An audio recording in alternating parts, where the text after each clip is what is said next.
სალამი ლევან, მინდა მოვახსენო ჩვენს მსმენელს, რომ მე დღეს ვაპირებდი ჯერ ერთი ძალიან გაცილებული ვარ და მე მგონი ლევან ჯერ კიდევ გაცილებულია და შეიძლება ცოტა გვახველებდეს, მაგრამ არა უშავს.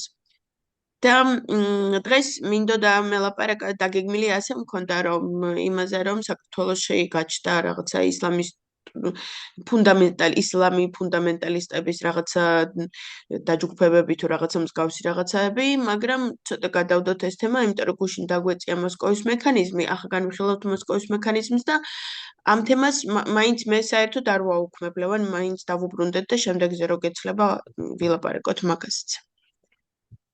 გუშინ გავიგეთ, რომ ევროპამ გამოიტანა დასკვნები, ჩამოსულები რო იყვნენ ჩვენთან და როგორ ჩაატარეს ის კვლევები თუ გამოკითხვები თუ რაღაცაები, რასაც 3 დღე თუ რამოდენიმე დღე დასჭირდა, დაწერეს დასკვნა, რომელიც ძალიან მძიმეა. განვიხილოთ ახლა ამ დასკვნის პუნქტები და შემდეგ ამ პუნქტების მერე რა ელის ჩვენს ქართულ ოცნებას, რუსულ ოცნებას. ბატონო, განვიხილოთ. პირველ ყოვლისა, სანამ უშუალოდ პუნქტების განხილვას შეუდგებოდეთ, ძალიან მნიშვნელოვანი რემარკა. ამ მექანიზმის ფარგლებში, რომელიც თავად ნიშნავს იმას, საკმაოდ ამ მექანიზმის ფარგლებში ზოგადად რაღაც მოკვლევის დაწყება არის უკვე საკმაოდ ძიმე განაჩენი თავისთავად. იმიტომ რომ ეს არის ასეთი უკიდურესი ზომა, რომელმაც უნდა გამოავლინოს EUTOS წევრი ქვეყანა, რამდენად პასუხობს მისი საქმიანობა იმ ქარტიას, რომელზეც ხელი აქვს მოწერილი, როდესაც ის EUTOS-ში არის შესული.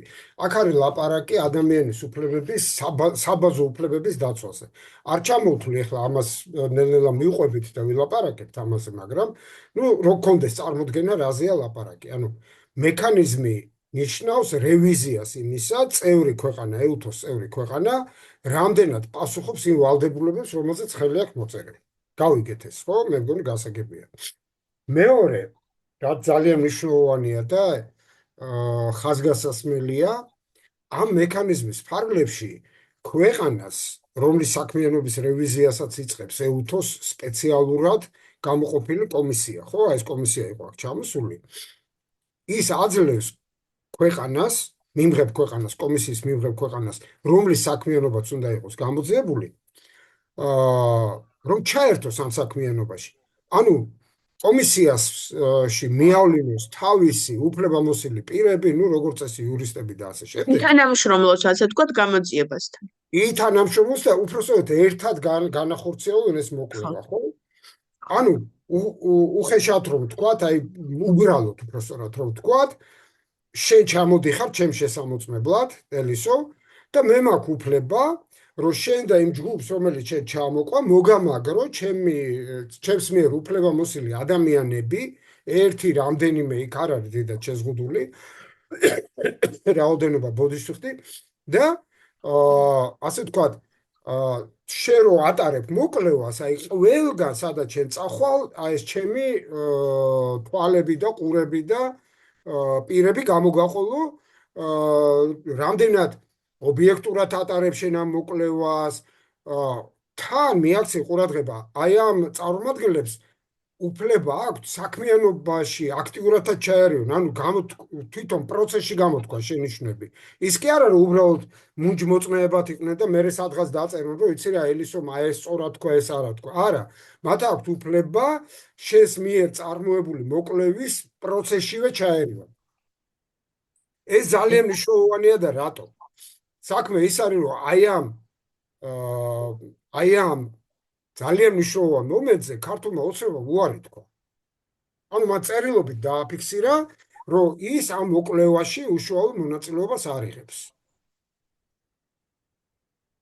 ამის შემდეგ ის ითარგმნება როგორც რასაც ჩვენ ხო, ამის შემდეგ ნებისმიერი განცხადება. აი ეს მოპაპუაშვილო, აი ეს კაცი რო არის, სულ რაღაცა ანუსის საკითხებით რო არის დაკავებული, გვარი მავიწყდება. ხო, აი ამ ტიპების მერე განცხადებები, რომ იცით რა, ჩვენს ფეხებზე კიდეა, შარმანაშვილია კიდე დღეს რაღაცა წავიკითხე, რომ ჩვენი სუვერენიტეტი და რაღაცა. ბიჭო, შენ სუვერენიტეტს არავინ არ ეხება, შენ გითხრეს როგორ უნდა გამოიყენო სუვერენიტეტი. და არავინ არ გეუბნება, რომ შენ მოგცეს რეკომენდაციები, იცი რა? ჩვენ საძმაკაცოში შენ თუ გინდა რომ მოხვიდე და გვეძმაკაცო, ხო? არის აქაური წესი ასეთი. ამ წესზე შენ გაქვს ხელი მოწერილი. შენ გაქვს ხელი მოწერილი. ეს ის არ არის, რა ქვია, თავისუფალი კლუბი, ბირჟა, სადაც ნებისმიერ ჩვეულებრივ ბირჟაზეც არ აქვს უფლება ყველას მისვლა მოსვლის, ხო? იმიტომ რომ რაღაც წესები ყველგან არის.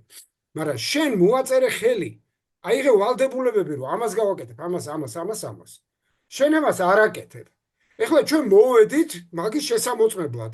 მართლა არ აკეთებ, როგორც ჩივიან, თუ აკეთებ. და გააქვს შენ შესაძლებლობა, რომ გამოყო შენი სასტავიდან ვიღაცა, რომელიც ჩვენთან ერთად იulis, მოდი ერთად გამოვკითხოთ ეს ადამიანები. იქნებ მართლა იტყუებიან, იქნებ არ იტყუებიან, იქნებ რაღაცას აჭარბებენ ან არ აჭარბებენ. თუ მართალი ხარ, რა პრობლემა გაქვს? მაგრამ არ გამომაყოლე.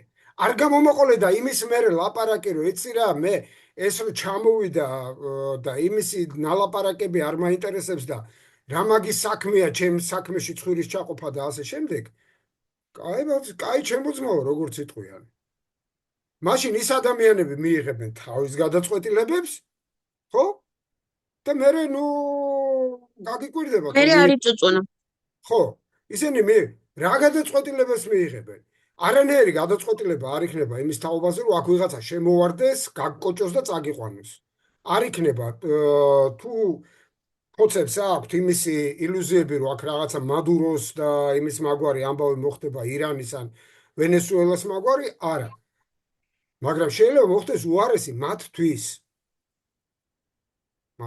ირანშიც და ვენესუელაშიც მოითხოვეს ერთადერთი რა, რომ ლიდერი გამოცვალეთ და ჩვენს მიმართ დაეწყეთ ლოიალური მუშაობა. თქვენთან გენაცვალეთ, ეგრე არ იქნება, რომ ლიდერი გამოცვალეთ და ჩვენთან ლოიალური მუშაობა ყველას დაეწყეთ. მოეკითხა. თუ სხვა მექანიზმი იწყებს მოქმედებას. ამიტომ დაფიქრდით, ღრმად ჩაისუნთქეთ, იფიქრეთ, შარმანაშვილის და პაპუაშვილის იმედად ნუიქნებით. მაგრამ თავი ექნება ცოტა ხანში მისახედით, ძალიან სერიოზულად. ეხლა ეს ასე ვთქვათ შესავალი, ხო? კიდევ ერთხელ, რომ კარგად გავიგოთ და გავიაზროთ. კიდევ ერთხელ, ორგანიზაციამ, რომლის წევრი არის საქართველო და რომლის მთავარი ამოცანა არის ადამიანის უფლებების დაცვა, ესე იგი, ჩრდილო ევროატლანტიკურ სივრცეზე. აი ეს ამ ორგანიზაციაში შედის ძალიან ბევრი ქვეყანა, რომელსაც თქვენ გავდივართ მაგ ორგანიზაციიდან. ეუთოდან გავდივართ? მაშინ უნდა თქვა, რომ გადიხარ. ოკეი. გავიდეთ ეუთოდან, და ვიყოთ ესე, კი ბატონო. მაშინ ნურავის ნუეწყინება თუ დიდი პანჩურებით გამოყრიან მათ ახლობლებს, ოჯახის წევრებს იმ ევროპიდან, შეერთებული შტატებიდან და ასე შემდეგ. ქვეყანა, რომელიც არ აღიარებს რაღაც ადამიანის უფლებებს, საბაზისო უფლებებს თუ არ აღიარებ, მაშინ დამთავრებულია ამბავი. ეს არავინ არ მოგატყუოთ, რომ ეუთო რამე სხვა რამე შეერევა. კიდევ ერთხელ ვამბობ, ეს არ არის ევროკავშირი, არ შეგვეშალოს. ეუთოს საქმე არის ადამიანის უფლებები, ადრე ერქვა ჰელსინკის თანამშრომლობის ორგანიზაცია, ამ ორგანიზაციას და საბჭოთა კავშირის დაშლის შემდეგ, აი 80-იან წლების ბოლოს, 90-იან წლების დასაწყისში მას გადაერქვა ევროპის უშიშროებისა და თანამშრომლობის ორგანიზაცია, რომლის მთავარი მიზანი და ამოცანა არის ადამიანის უფლებების დაცვა. და თქვენ თუ წაიკითხავ და მე მივმართავ ყველა სხვათა შორის ჩვენ დამიკეთილ განწყობილებსაც, არაკეთილ განწყობილებსაც, ნეიტრალურებსაც, წაიკითხონ ტექსტი ოღონდ თავიდან ბოლომდე. არა ნიუსური, ისიც მნიშვნელოვანია, რა თქმა უნდა, მაგრამ ტექსტი ჯობია თავიდან ბოლომდე, ესე იგი განცხადების მთელი ტექსტი წაიკითხოთ, იმიტომ რომ იქ ძალიან კარგად ჩანს ეს ყველაფერი. აი ამაზე თქვა, რაზე თქვა, ეხლა უკვე დეტალებში გავყვეთ, ხო? იქ რაზეა ლაპარაკი. რაზე თქვა უარი ქართულმა ოცნებამ. ქართულმა ოცნებამ უარი თქვა, აი ესე პუნქტებად გავყვები, ხო? რომ ერთობლივად ემუშავა ეუთოს დელეგაციასთან იმის გარკვევაზე, ესე იგი, მომწამლელი ნივთიერებები იყო გამოყენებული თუ არა დარბევის დროს. 2024-2025 წლის დარბევების დროს. ამაზე თქვა უარი. ესე იგი იყო. უკვე ნუ ეს ყველანაირი ეჭვის გარეშე. ხო, ეს უკვე გუსა. თქვა უარი იმაზე, რომ ერთობლივად გაერკვიათ. ამ ქვეყანაში არიან თუ არა პოლიტიკპატიმრები. ანუ ის ბრალდებები, რაც აქვს ადამიანებს აყენებული, ეს არის პოლიტიკური ტიპის ბრალდებები თუ რეალური და ნამდვილი კრიმინალი. ქართულმა ოცნებამ უარი თქვა იმაზე, მიაქციეთ ყურადღება, ეს ძალიან საკვამზოა, იმიტომ რომ აი აქ გამოებათ, მე მგონი, ფეხზე ბატკანი მაგათ აი ამ მომენტში. უარი თქვა იმაზე, ერთობლივად გაერკვიათ, ქონდა თუ არა იმავე მოვლენების დროს იყო 2024-25 წლიდან და შემდეგ წამებას ადგილი. გნებავთ დაკავებების დროს, გნებავთ იზოლატორებში გადაყვანის დროს და გნებავთ უკვე საკნებში და ასე შემდეგ. წამებას ქონდა თუ არა ადგილი. აი ამაზეც თქვეს უარი. მათ უარი თქვეს იმაზე, ერთობლივად გაერკვიათ, მათი კანონმდებლობა, მათ მიერ მიღებული კანონები და არა მხოლოდ ეგრეთ წოდებული რუსული კანონი, აი გრანტების და იმის შესახებ, ხო? აქ უკვე გამახვილება მიდის ყურადღების იმ კანონებზე, რომელიც აი ახლახანს მიიღეს და რომელიც ზღუდავს ადამიანის გამოხატვის და სიტყვის თავისუფლებას. პირდაპირ ზღუდავს. ფაქტიურად ნოლზე დაყავს, ხო? ქუჩაში დგომა აღარ შეიძლება, თქმა არაფრის აღარ შეიძლება, ხმის ამოღება აღარ შეიძლება არსებითად, ხო?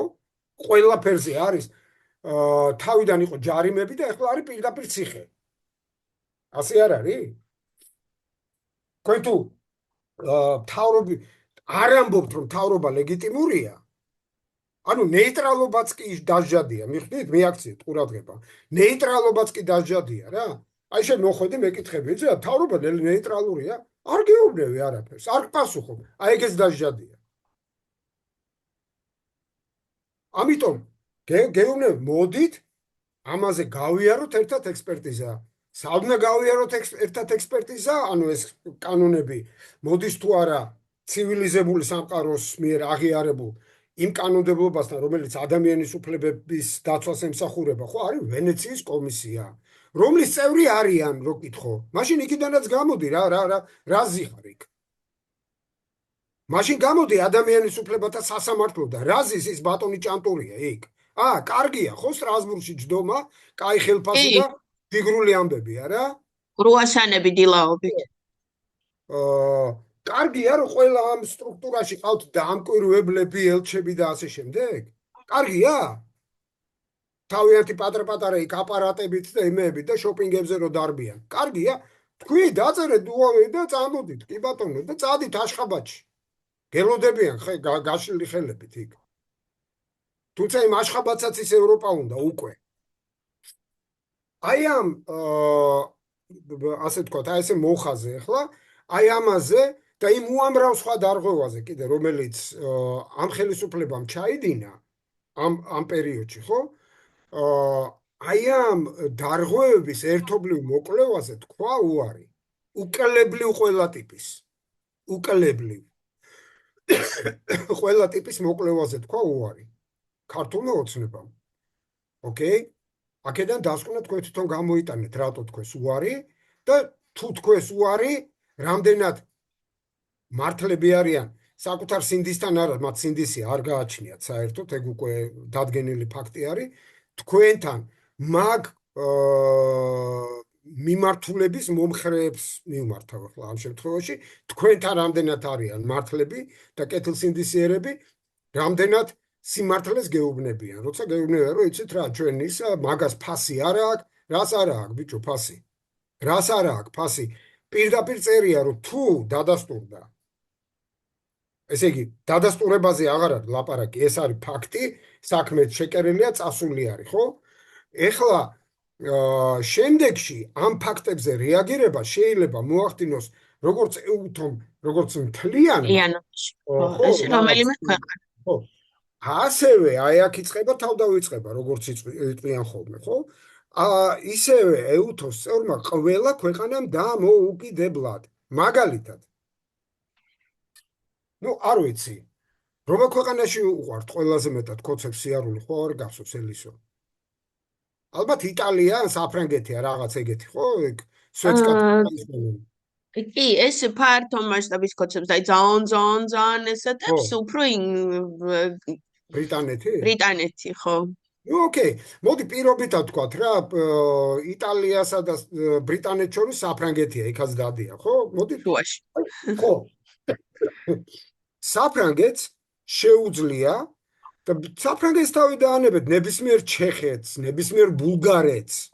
საფრანგეთს თავი და შეუძლია ყველაზე გაბრაზებული პოლონეთია, იმედია პოლონეთი. პოლონეთს შეუძლია დამოუკიდებლად, იმიტომ რომ ეს სტატუტი რაზეც არის საუბარი, ის აძლევს ამის უფლებას, დაჟეს და ამ მასალების საფუძველზე, რომელიც ამ კომისიამ მოიძია, განიხილოს ეს საქმე თავისი სასამართლო სისტემაში, განიხილოს და გამოიტანოს დასკვნა, რომ და ეს დასკვნა შეიძლება იყოს ნებისმიერი ფორმის, მაგალითად, ესე იგი, აიგრძალოს რომელიღაცა ტიპებს ქვეყანაში შესვლა.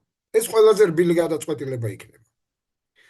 მაგრამ შეუძლია ასევე იმავე პოლონეთს თუ საფრანგეთს თქვას, რომ მოიცა კაცო, ეს ადამიანები თურმე ადამიანებს აწამებენ 21 საუკუნეში?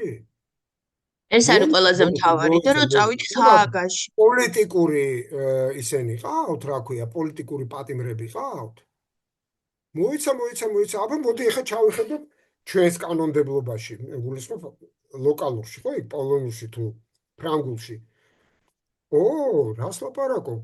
ადამიანი, რომელიც ესე იგი მხილებულია ვიღაცების წამებაში, ხო, ადამიანი ან ადამიანთა ჯგუფები, მათზე უნდა გამოვწეროთ ჩვენ ორდერი. ჩვენი კანონმდებლობით. მოდი გამოვწეროთ ორდერი, რას ნიშნავს ორდერის გამოწერა? ორდერის გამოწერა ნიშნავს მინიმუმ იმას, როგორც კი გადაკვეთ ამ ქვეყანას თქვენ დაგადებენ ხელბორბილებს, მინიმუმ. და მაქსიმუმ ნიშნავს იმას, რომ არა მხოლოდ საკუთარ ქვეყანაზე განავრცობს, არამედ იგივე პოლონეთმა შეიძლება სიტყვაზე ვამბობ, ეს გადაცეს ინტერპოლში. და ძებნაზე დააყენოს ნებისმიერი ჩინოვნიკი ან ჩინოვნიკთა ჯგუფები, რომელსაც ის ესე იგი, რომელსაც ჰააგაში რომ მოხდეს განხილვა, იგივე. რომელიმე ქვეყანა უნდა წაიღოს სასამართლოში ჰააგაში. რა თქმა უნდა. ეს არის ყველაზე მძიმე, რაც გვინდა რომ მოხდეს. მაქამდე არ მაცალე რომ მივსულიყავ. ჯერ ეროვნულ დონეზე ვიყავ, ხო? ხო? და მეორე ქვეყანათა ჯგუფმა და უფრო ალბათ ასე მოხდება და ეს ნამდვილად ასე მოხდება, იმიტომ რომ ჩვენ ვიცით რომ ამისი ენთუზიასტები არსებობენ, მე სახელმწიფოს გულისხმობ, ხო, აი ამ საქმიანობის ენთუზიასტები არსებობენ, იქნება შეტანილი სარჩელები აუცილებლად ჰააგის სასამართლოში და ჩვენ ძალიან მალე ვნახავთ რაღაც სპეციალურ გადაწყვეტილებებსაც. ასე რომ ეხლა რაც არ უნდა ილაპარაკოს პაპუაშვილმა, შარმანაშვილმა, ობახიძემ, არ ვიცი კიდე ვინ აყავთ იქ კიდე მოლაპარაკეთავები დარჩენილი, ხო? ხაინდრავამ და შმაინდრავამ, ხო? და ის რაგვარი ეს ფილოსოფოსი წვერებიანი კაცი რო არის, მოვიწყდება ეს. მეც შათირიშვილი. ხო. რაც არ უნდა ილაპარაკონ, ხო? მოსახდენი მოხდება ძალიან მალე. ძალიან მალე მოხდება ეგ ამბავი. ამიტომ კიდევ ერთხელ ვამბობ, ღრმად ჩაისუნთქეთ და მიენდეთ საკუთარ ბედს. ჩვენ კიდე ნელ-ნელა გაგუჩნდება საზეიმო საბაბი. საზეიმოსი რა გითხრა, მაგრამ საზეიმო მაშინ გვექნება, როცა გადმოვიბარებთ ხელისუფლებას და დავიბრუნებთ ხელისუფლებას.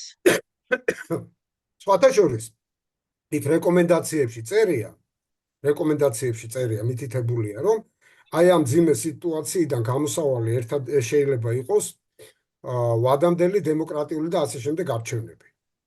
კი, რა თქმა უნდა, შეიძლება იყოს, ოღონდ თუ ეს მოხდება ისევ მათი ზედამხედველობის ქვეშ. სხვათა შორის ამ კომისიას საარჩევნო პროცესიც აქვს დადებულ, აი ამ დასკვნის ნაწილი არის საარჩევნო ნახე, იქ ანუ არჩევნების წინა პირობად წერია კი. გათავისუფლება ანუ იქ პოლიტპატიმრების თუ ანუ ესეთი იქ საშუალება ხო არ იქ არის, რომ წერია. ესენი ციხეში ისდენ და ჩვენ არჩევნები ვატაროთ აქ? არა, იქ არა, ჯერ ეს ერთი იქ ხო არის დიდი ჩამონათვალია რა. რომ და რეკომენდაცია არის აღწერილობითი ნაწილი და მე არის რეკომენდაციები. რეკომენდაციებში არის სასწრაფოდ გათავისუფლება პოლიტპატიმრების, სასწრაფოდ ამ კანონების უკან გაწევა. სასწრაფოდ იმ ადამიანებისთვის კომპენსაციების გადახდა, ვინც აი ამ დრაკონული კანონების იმაში მოყვა, ხო? მსხვერპლი აღმოჩნდა, ხო? მსხვერპლი აღმოჩნდა. მე ხა ესე სქემატურად გეუბნებით. ესე იგი, კანონმდებლობის მოყვანა წესრიგში ვენეციის კომისიასთან ამას თანამშრომლობის უკვე ჩვენ გავაკეთებთ ფორმით და რაც შეეხება საარჩევნო იმას, ესე იგი, აღწერილობით ნაწილში წერია, რომ არის ცუდი მავნე პრაქტიკა და ჩამოთვლილია მთელი ეს ჩვენი საარჩევნო უბედურებები, რომ კომისიების დაკომპლექტების წესი აღრიცხვა და ასე შემდეგ. ყველაფერი ეხლა არ მოყვები ამას და რეკომენდაცია არის, რომ ეს ყველაფერი უნდა შეიცვალოს, მოვიდეს ნორმაში ევროპული ტიპის კანონმდებლობასთან და ჩატარდეს ახალი არჩევნები. ეს არის საბოლოო ვერდიქტი, რომ თუ გინდათ რომ მშვიდობიანად გამოხვიდეთ ამ სიტუაციიდან. რეკომენდაცია. ნუ ჩვენ ვიცით რომ ამაზე პასუხი რაც იქნება გასაგებია უკვე ხედავთ რა. მაგრამ მე ვფიქრობ რომ მაინც ძალიან საინტერესო და მნიშვნელოვანი ნაბიჯი. მე არ ვიტყვი რომ ეს გადამწყვეტი ნაბიჯია და არიქა და ყველაფერი დამთავრდა და ახლა შეგვიძლია ხელი-ხელზე გადავიდოთ, ფეხი-ფეხზე გადავიდოთ და დამშვიდებას მივეცეთ, მაგრამ ჩემი აზრით მაინც ძალიან მნიშვნელოვანია ყოველ შემთხვევაში როგორც იქნა ჩვენ რამდენი წელია ველოდებით ხო რომ ევროსტრუქტურებიდან რაღაცა ამდაგვარი დასკვნა წამოსულიყო და ბავშვები გვიხაროდა, როდესაც ბრიტანეთმა ორი ტელეკომპანია დაასანქცირა. ეხლა ხედავთ, რომ გაცილებით უფრო აი ეს არის უკვე სერიოზული საქმე და სერიოზული ლაპარაკი, როგორც იტყვიან და აქ მნიშვნელოვანი ის არის, რომ ესე იგი ევროკავშირში რაც მოქმედებს კონსენსუსის სიტუაცია, ხო, სადაც ამათ ყავთ აგენტურა თავისი იქ ამათ რა რუსებს ორბანის და ფიცოს სახით ევროკავშირში მათ შეუძლიათ ვეტოს ვეტირებით მთლიანად ნებისმიერი გადაწყვეტილების ჩაშლა, ხო? EUTF-ში ესე ასე არ არის და ჩვენ ხედავთ, რომ აქ შეიძლება ინდივიდუალურად ამოქმედეს და ამოქმედდება აუცილებლად. ამოქმედება ეს მექანიზმები ინდივიდუალურად და ევროპის სახელმწიფოების პირობითად 60-70%-იც რომ მოიცვას ამან, მანდ ახლა პიონერები უდაოდ იქნებიან ბალტიელები და სკანდინავები, ამაში ეჭვი არავის არ ეპარება. შესაძლოა ბულგარელები და რუმინელებიც გაგიკვირდებათ და იმიტომ რომ ისინი მონდომებული არიან რაღაცა სხვანაირი ტიპის მონდომება აქვს კიდე აქა. ამიტომ ეს ყველაფერი ძალიან მალე იქნება მულტიპლიცირებული. იმ ნაწილში, სადაც რისი წაკითხვაც შეიძლება, იქ რამე გვარები ჩანს კონკრეტულად დამნაშავე ადამიანების, ვისი გასამართლება გვარები არ ჩანს, ხო? გვარები არ ჩანს. მექანიზმი ამბობს, რომ დაფიქსირდა ესეთი ტიპის დარღვევები. ხო? ეს დარღვევები, მოდი ასე ვთქვათ, ადგილზე გასაჩივრებული არ არის. მაგით არ დავიწყე, ანუ ოცნებამ არა თუ გაასაჩივრა. საერთოდ არ ჩაერთო ამ პროცესში. მან თქვა, რომ მე ამ პროცესში მონაწილეობას არ ვიღებ. ეს რას ნიშნავს, ამ მონაწილეობას არ იღებ? კიდევ ერთხელ ამ საკითხს დაუბრუნდეთ. არ აღიარებ შედეგებს, ეგრე არ გამოვა, ეგრე შეიძლება შენი კოცები ატყუო. აი ამ რაღაცა სისულელეებით რა. და არ აღიარებ შედეგებს, რას ნიშნავს? მაშინ გადი ორგანიზაციიდან. და ვნახოთ მე როგორი იქნება შენი მომავალი ამ ორგანიზაციიდან თუ გახვედი, EUTO-დან. აი მოდი აი ნახოთ, ხო? და ეს ბაკიბუქი ფუჭი არის რა. ჩვენ ნახეთ რომ როცა ისეთივე სანქციებს რო არ უერთდებოდნენ ომი გინდათო და როცა და მოუჭირეს ეგრევე რო როცა შეუერთეს. მოუჭირეს და კუძე ფეხი დაადგეს შეუერთდნენ, ხო თურმე? თან ისე წყნარად, ისე მშვიდად, ისე ხო, უსიტყვოდ, რომ საერთოდ არაფერი არ უთქვამთ ამაზე. ხო, ხო, ხო. აი ასე რომ აქაც ეგრე იქნება.